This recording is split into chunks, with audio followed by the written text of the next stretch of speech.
Okay, welcome to COMM 101 Storytelling Part 2. Now this is going to be a little bit shorter module. I wanted to give you some ideas, some mechanics that you can implement throughout the semester as you tackle some of these writing assignments. Kind of a how-to. As I see frequently, and I just saw it a couple of weeks ago, one of my students was doing the very first writing assignment. It was a very short assignment, I thought, pretty easy. And after we had about, 40 minutes or so to do this particular assignment. 5 minutes, I kind of glanced, and their computer screen was completely blank. And after about 10 minutes, still not a word. After about 15 minutes, this particular student had put their name at the top and kind of a title. But what I could see she was struggling with is that whole idea of that writer's block or that blank screen. And it frequently happens. It happens to me. I think it happens to every single writer out there, with very few exceptions. So how do you get into the writing? How do you figure out what to write? So you might want to mark this module as one to come back to when you find you're really struggling with your writing on how do I get started?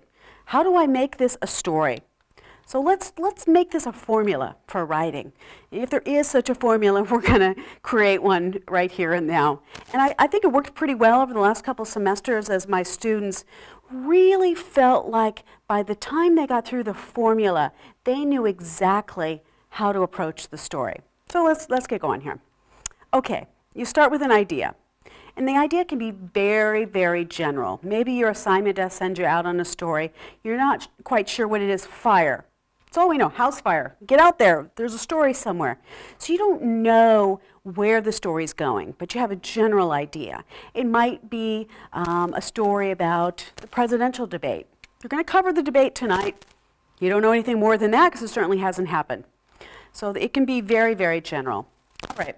As we get out into the field, we might start to focus the story a little bit more. So let's say you're going out to the house fire. Oh, okay, I can see it's a major house fire, fully engulfed. We had firefighters having to rescue some people out of the home. Nobody's seriously injured, but we kind of start to formulate an idea about the particular story.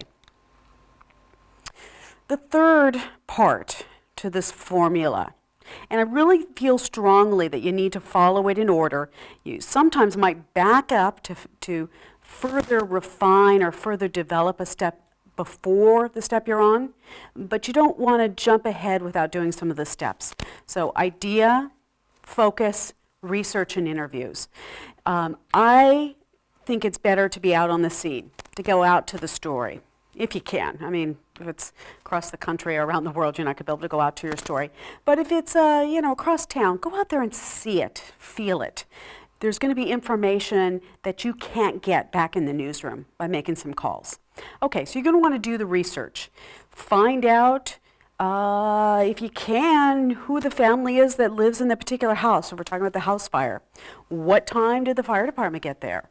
How did they get the call? Was it someone inside that house? Was it a neighbor? Who called the fire department? Then you want to find your interviews. You want to find those compelling characters. Who are you going to interview? If you can interview the family that was rescued out of the house, great. That makes for a very interesting character. Maybe the neighbor across the street who witnessed it all. Maybe better yet, the firefighter or firefighters who went into the house and actually rescued the family. Those are going to be some of your compelling characters that we're going to do during those interviews. So we're out in the field and or at our desk doing research and interviews. We're trying to figure out the scope of the story, how much we have to work with. But at this point, you really should be able to define your focus, get really tight on that focus. I like to think of the focus as one sentence maximum or 3 words. If you can get it down to 3 words, it's amazing because it's going to help you with the direction of your story and writing your story. So let's get back to that example of the house fire. So maybe after doing all of our research and interviews, we figure out that the dog smelled the smoke and woke up the mom who then called the fire department. So it could be dog saves family, right? 3-word focus, very, very tight. So we know where the story's going. What I used to do, once I got the focus for my particular story, I'd write it out on a Post-it and I'd put it right at the top of my computer. So that I'm looking at it as I'm writing the story, remembering where my story's going.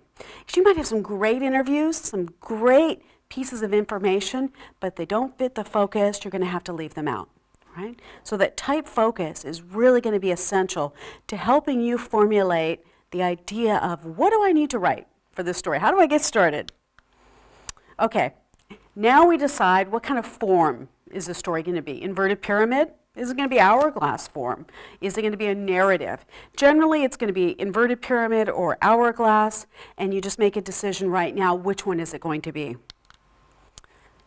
Make a decision about the lead. What's going to work best? Most of the time in a hard news story, it's going to be a summary lead.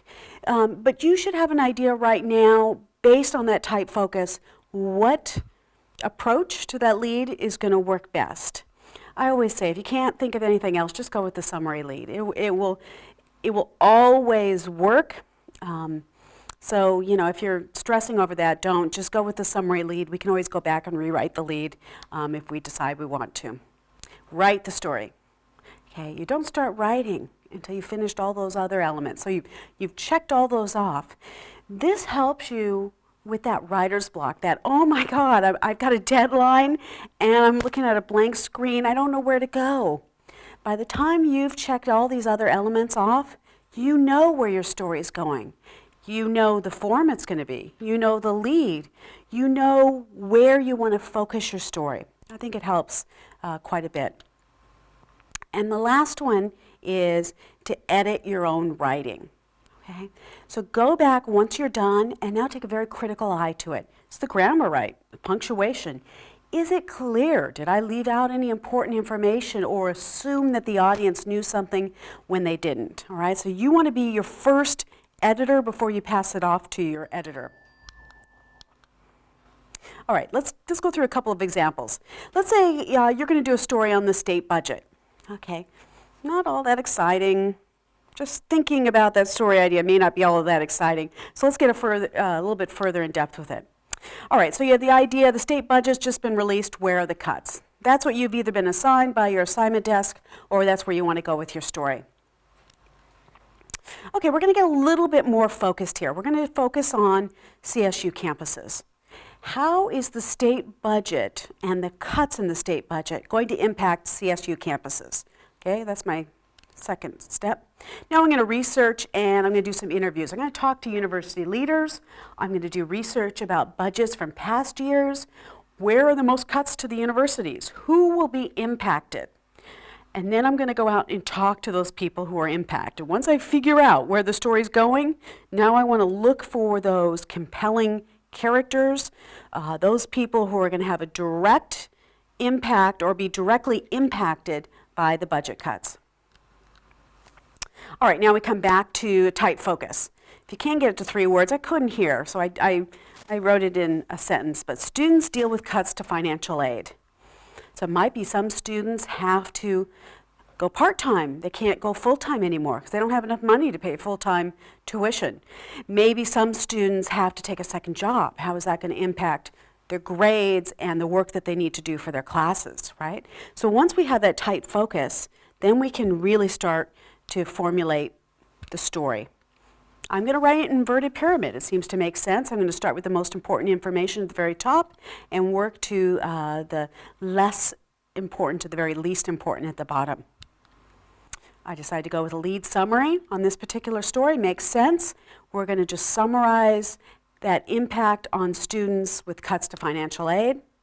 And I'm going to start by writing the lead. We might also outline the story. I sometimes do that. I sometimes will outline a story, a very, very rough outline, depending on how much time I have. If my deadline is 20 minutes or 40 minutes away, boy, my outline's going to be very rough. But if I've got all day to work on the story, I might do a more detailed outline.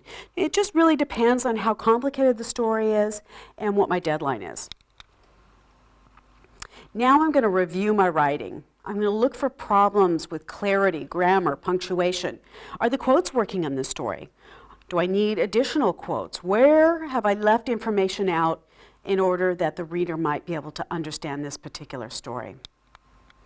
Okay, so that's a formula that you can use for approaching your stories, for getting started with your stories, that I think will help you through some of your writer's block, but it will also help you keep that tight focused and stay on task with your particular writing. So this is Professor Georges, and I'll see you back for another online module.